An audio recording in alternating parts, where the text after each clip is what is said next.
ekibiina ekikulira ba DJ bonna mu Uganda era eno ye certificate yaffe tuzze wano lunaku lwaleero nga komiti y'aba DJ. Twagezaako okwekubira omulanga eri abantu ab'enjawulo ne tutegeezebwa nti bwe muneegatta omujja okufunamu ne tuggulawo sako ey'aba DJ ng'era bw'ogiraba wano ne certificate yaffe naye kakati emyezi ena tetulina kye tuteekako kuba tetukola tetwandifuuse basabirizi tetwagala kusaba tumanyi okukola. Board gye ntuulako eya National Curriculum Forum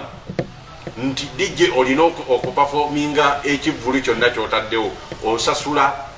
$200 tugenda zijjangawa. Tukola bubi nnyo kubanga buli bwe tuwulira ku speech y'abakulu nga boogera toyina owulira boogera ku ndongo toyina owulira boogera ku ndongo lwe bajoogerako bagamba nti nno munoonye emirimu emirala gye mugira nga mukola emirimu gitandikibwawo sente ezo ziriwa. Ekibiina kino kiri registered Forum for Uganda DJs Association naye tulina obuzibu abaana bakaaba tibabitegeera nga bakamala okuggalawo wayitawo weeks nga 3 newabawo nannyini bidongo yankubira nambuuza olina sente ekuguza amplifier nga kitegeeza nti nno ebintu byabatabukako mu bwangu ddala nga lockdown yakakola ki yakatandika oba kinaava wa oba kinaava luddawa ne batterewo embeera tutandike okuyiiya bwe tuddamu okuzuukuka tukole emirimu gyaffe egy'endongo kuba endongo eyo erimu layini y'abantu bangi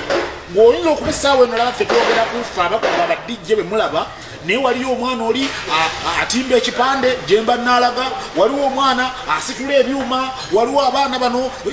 bingi nnyo ebimu temujja nabitegeera bwe tunaabyogera. Ate ffe buli bwe bazze nga boogera ffe tetufiibwako tetunyegebwa nako. DJ tamanyi nti oba mu mwezi ogujja oliddamu okukola tamanyi oba omwaka ogujja buli bwe bajja ne boogera ffe tufuuse kisekere.